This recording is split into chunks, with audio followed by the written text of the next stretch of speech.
E aí galera, vamos dar uma olhada aqui nas 4 fórmulas que a gente pode utilizar, já que no vídeo passado a gente viu como utilizar aí uma delas e um exemplo para a gente fazer o cálculo do tamanho da nossa amostra. Nesse vídeo a gente vai tentar entender quando utilizar as outras. Não vamos utilizar todas ainda neste vídeo, mas nos próximos exercícios aí a gente vai entender melhor como utilizá-las e o que quer dizer cada uma dessas letras. Aqui a gente vai entender quando utilizá-las.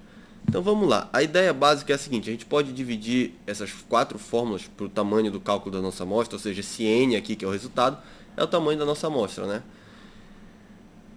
Da seguinte maneira, aqui deste lado, na direita, ou seja, estas duas fórmulas, nós vamos utilizar quando nós estivermos diante de uma população finita.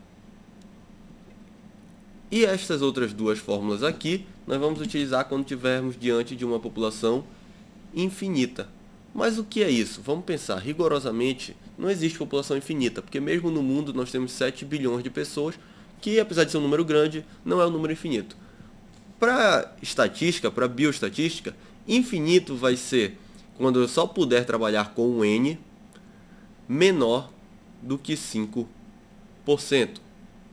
E finita quando esse n for maior ou igual a 5%. O que é esse n? Esse n é o nosso tamanho da amostra. Então vamos dar um exemplo aqui de quando eu vou utilizar esse grupo ou esse grupo. Eu vou utilizar esse grupo aqui, por exemplo, quando eu estiver fazendo um trabalho na minha faculdade e eu quiser estudar 1000 alunos. Vamos dizer que a minha faculdade tem 1000 alunos, tá? Aí, quanto é 5% de 1000 alunos? Bem, 5% de 1000 alunos é 50. Dá para eu entrevistar 50 pessoas? Dá para entrevistar bem mais até. Então eu sei que para o meu estudo, eu vou estar trabalhando com uma população finita. Portanto, eu vou utilizar uma dessas duas fórmulas. Beleza?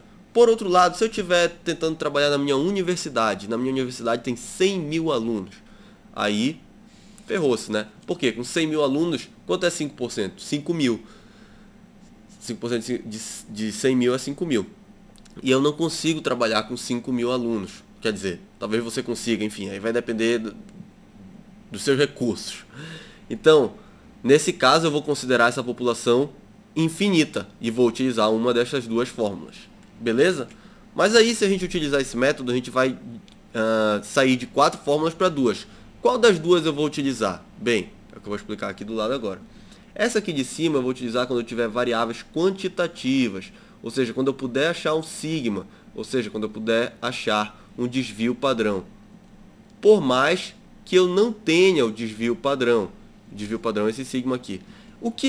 Um exemplo disso aqui. Isso aqui é quando eu estiver trabalhando com altura, peso, tá ok? Ou seja, eu tiver com uma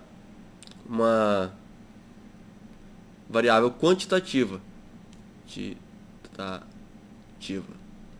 E essa aqui de baixo, essa fórmula aqui de baixo, eu vou utilizar quando eu tiver uma variável qualitativa, ou seja, quando eu estiver dependendo aí de resposta sim ou não, vamos dizer. Exemplo, se eu quiser trabalhar com número de alunos que tem notebook, ou isso vai ser sim ou não, ou o aluno tem ou ele não tem. E isso aqui vai ser o meu P, que é a prevalência, ou seja, quando eu puder trabalhar com a ideia de prevalência. Ou, por exemplo, você quiser saber o número de pessoas que está infectado com determinado vírus.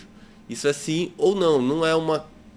Apesar disso ser uma quantidade, a pessoa não está infectada 7 ou 9 infectadas, né? Ela está infectada ou ela não está infectada. Não há aí uma graduação nesse número.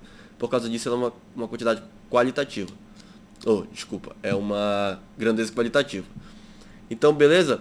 A gente tem aqui essas 4 fórmulas que a gente vai definir a partir disso. Então, se eu tiver uma população finita, ou seja, conseguir trabalhar com mais ou 5% dela, e eu estiver trabalhando com prevalência, por exemplo, quero saber quantos alunos tem notebook, eu venho aqui para esta fórmula. E assim sucessivamente para as outras, é só você fazer o cruzamento. Nos próximos vídeos a gente vai ver o que é cada uma dessas letrinhas e da onde a gente pode tirá-las. Muito obrigado, hein? Até o próximo vídeo já. Tchau, tchau.